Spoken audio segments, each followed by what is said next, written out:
Hi there, I'm Don and I'm the Sunday woodcarver. It's a beautiful day here on Long Island, beautiful June day. It's actually Father's Day and it's a perfect day to do a little carving.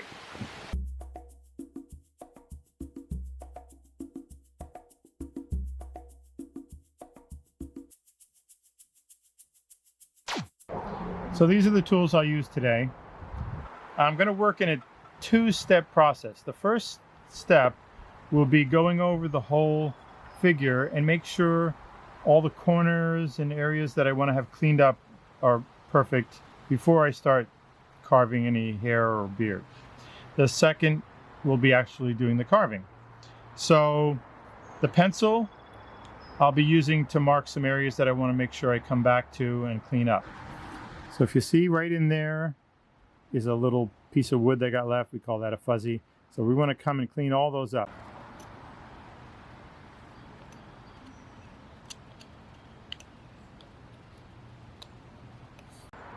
Okay, another tool is this little stiff brush. You could use a toothbrush. This is a little fingernail brush, and it's great for just cleaning out the corners and seeing if there's anything that I need to go back with a knife and clean up. This carving, the hands aren't finished. There's some spots here that all this has to be cleaned out. Okay, there's a lot of work on this one. Whereas this one I've spent time and it's pretty well cleaned up. A little more work on the hand, but at least the fingers are defined. I've cleaned up most of these areas. So this is ready to start working on the hair texture. All right, you can see the difference between these two. So this one is almost ready to get painted. This has the texture that I want on the hair and the beard and the mustache.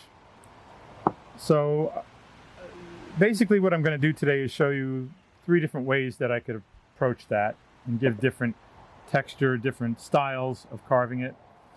The first thing I want to do is go over the whole piece and make sure that all of these areas that I'm going to texture are cleaned up and shaped the way that I want to have them. Okay, so this one is pretty well cleaned up. This whole figure is almost ready to go. So I can start on that. I'll use the first technique, which is going to be using a couple of V tools. Here's about a 3/16, 1/8 inch, and then here's another fine one. So either of these can be used. The first thing I want to do is I want to be able to stop the cut so that when I cut a V, the piece will drop out and not just get stuck in there. So I'm going to take a sharp knife and I'm going to go and score all the areas that where the two planes intersect. But first, almost forgot to put the glove on. Because while I'm doing this, I'm going to score here. There's always a chance of slipping, so I want to make sure I'm protected. So I'm going to go all these intersecting planes where the beard hairs are going to end. So this is going to have hairs up here. The cut's going to come into the mustache. I want the chip to fall out. Okay, so I want to do that there. I'm going to do it here. This is just going to give me a nice crisp cut. Up here where it comes under the hat, I'm just scoring. So I'm really trying to control this. I'm using a fair amount of pressure to really give a good scoring cut underneath there. And then under the hat, this will also help when you paint. The paint will actually stop at that little cut there, and it won't bleed down so much into the color of the hair, which is going to be probably white. Okay, so now that part is done. I'm also going to do it here.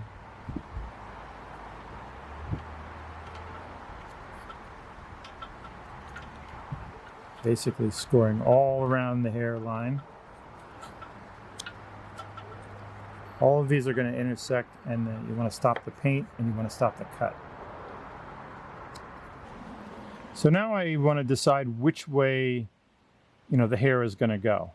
So obviously on a mustache, it's going to go this way, and then it's going to go this way. Okay, if you have a mustache that curls up like a handlebar, that's a different issue. You have to deal with the end grain. Right now, this is roughly how I want the grain direction to go. And on the beard part, you know, just a little bit of waves in it. Sometimes people have it really come out to the side, like it's being blown aside. This isn't a very, you know, long Santa beard, so you don't have to worry about that. So this just helps me to visualize ahead of time which way I want to go with my cuts. Usually on the hair, I'll do some waviness like that. You can make it straight up and down if you want, but I like a little, you know, wave to it. So now I have some sort of an idea.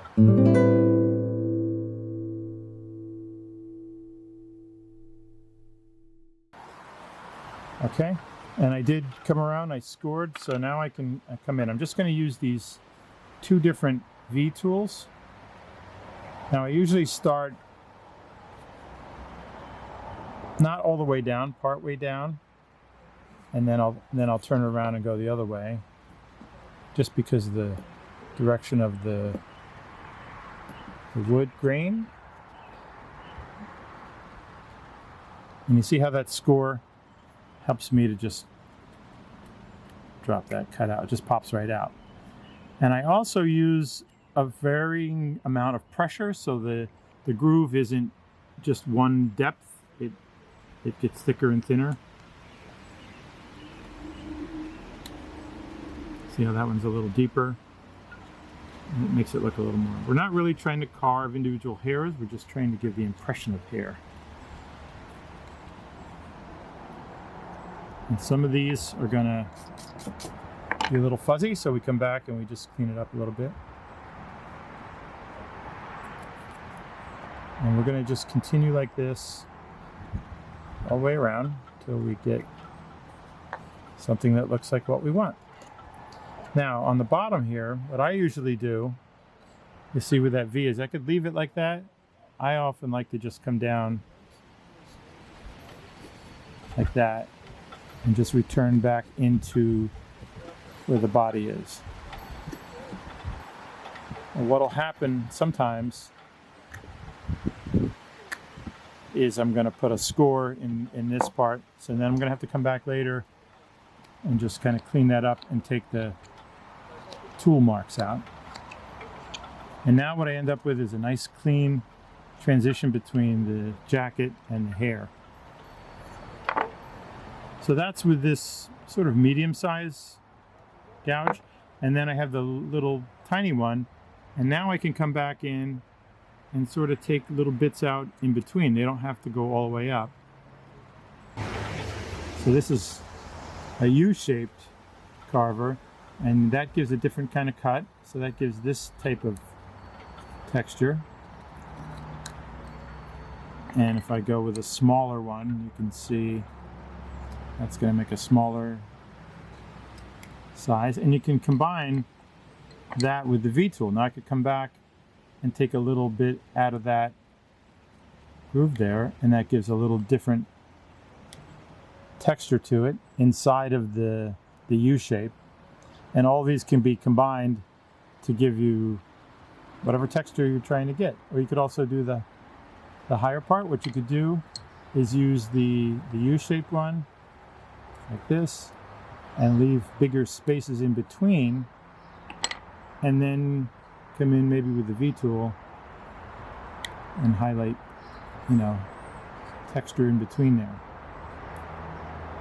So these, you could play around with these and get whatever design you want. So that's technique number one.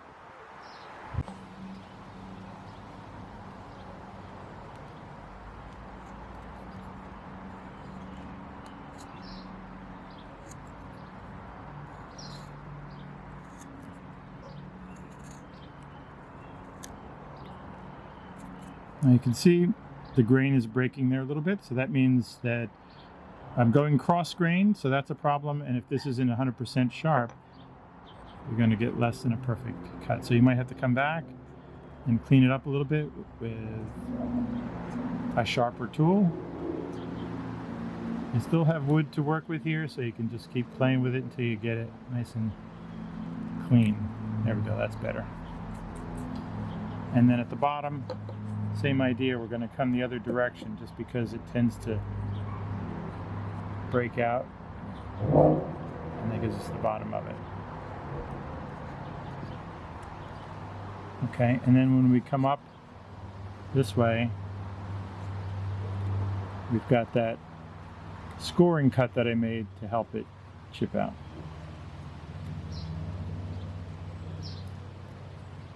Okay, a variation on this would be to just make little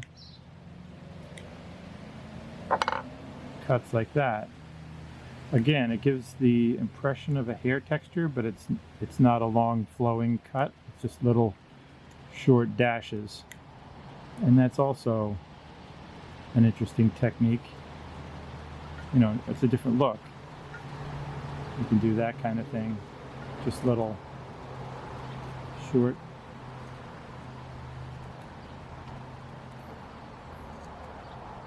And you can kind of have them going different directions, you know. Going for the bottom, we come down that way. So that's another technique that we can do. Okay, so that's using the V-tools and the little U-shaped tools. Okay, we're going to go to technique number 2.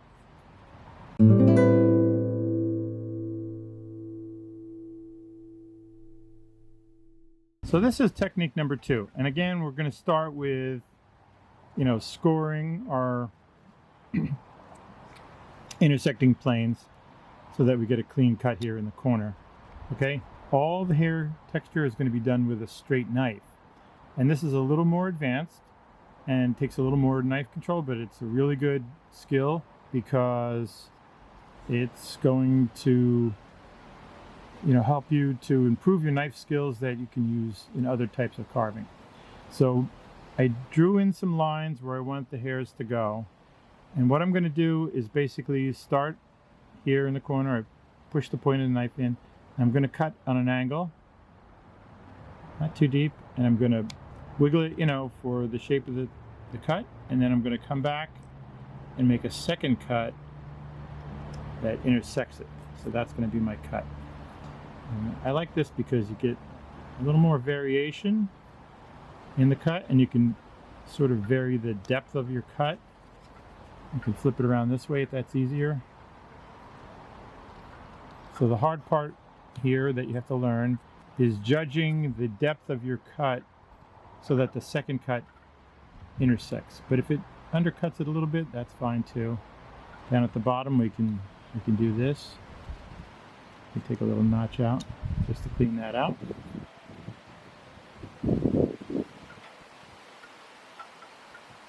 And I think it's easier to get a more kind of a wiggly cut to get a more natural looking shape there.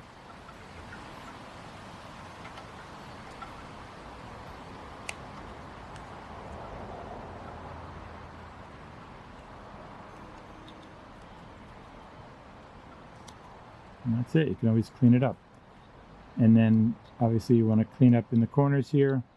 Now this is a better technique for going cross grain so you don't get that split that we usually have. The back hair, same thing. You start at the top. Give it whatever shape you want. Come back, try to remember how deep you went, what angle you used, and then just match that together like that. Alright, so that's the technique.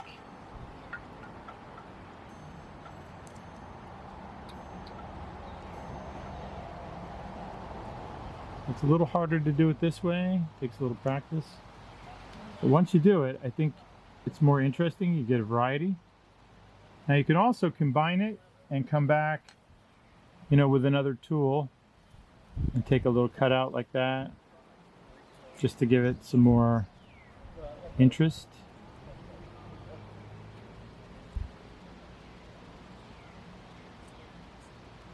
That's a different look. Okay, or you can leave it the way you did it originally and just have a more coarse texture. So that's number 2.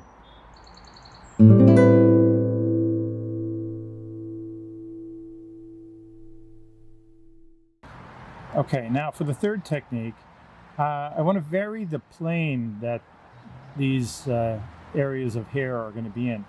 So let me demonstrate that. So here's a larger V-tool with a little bit of a rounded bottom, and then there's a gouge. So what I want to do, instead of having this be a sort of a flat plane here, I'm going to take bigger hunks out. I'm going to really change the texture on a larger, scale before I put any hair texture in it. I can cut across the grain as long as I have sharp tools. I can do that.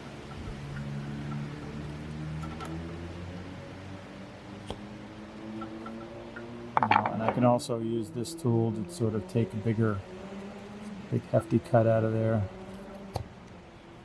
And I'm just going to, vary this, go all different directions with it.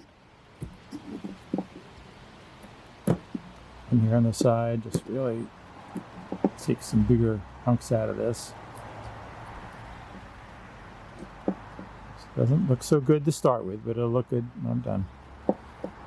Same thing over here, I could take a bigger hunk out of it.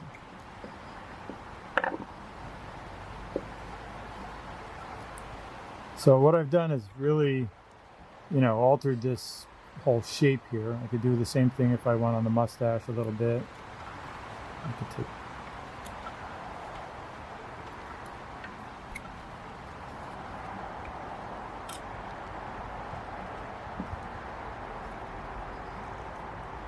okay, just as much as you want. And then the same thing on the hair.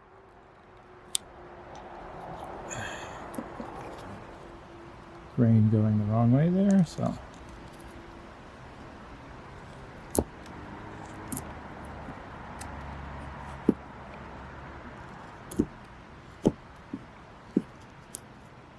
And you can see this one I didn't score.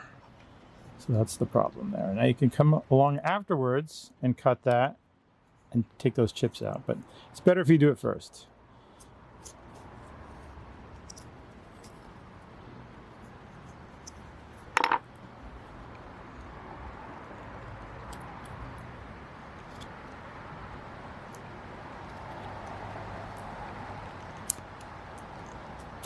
And you can experiment with this. You can go as extreme, or minimal as you want to cut this out. Okay, now after I've done that, then I can come back and use a combination of these other techniques that I did.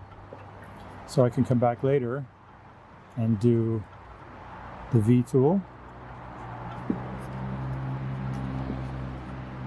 and get some different twists and curves here for texture.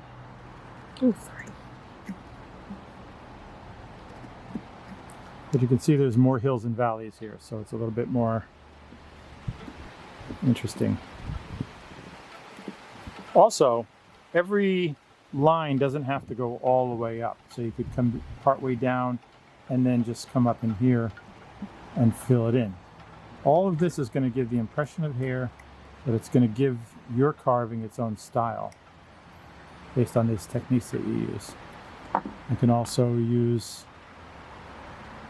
the knife for that technique that I used before. And that gives a slightly different texture. Okay, so all of these are going to give you your own look. And do the same thing over here. If I come in with the V-tool, you're going to see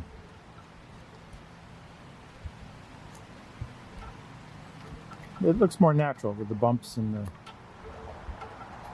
high and low areas there.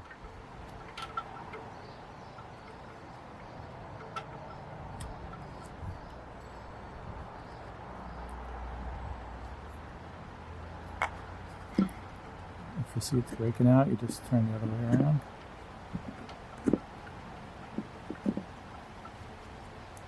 And that's it.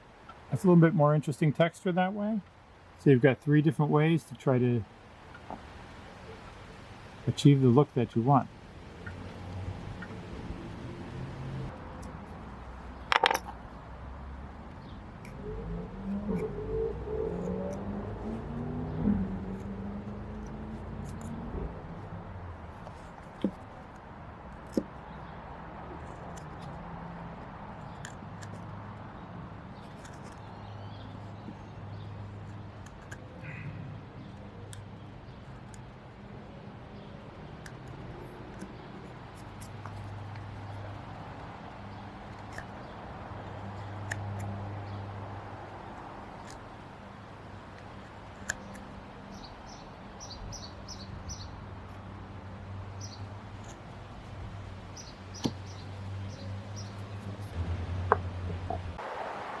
So today I just wanted to show you a few techniques that I use for getting texture in the hair and beards of my gnomes. Obviously the same thing would work with Santas or any other type of carving that you do where the character has a beard. I'd love to see in your comments if you have a technique of your own that you use. Another choice is you could use a wood burning tool. That would also give you some texture. Lots of different ways you can go, and even within the tools that I showed you, there's a lot of ways to vary it. So thanks for watching. Don't forget to subscribe. Click on the little bell. Give me a thumbs up if you liked it. Until next time, happy carving.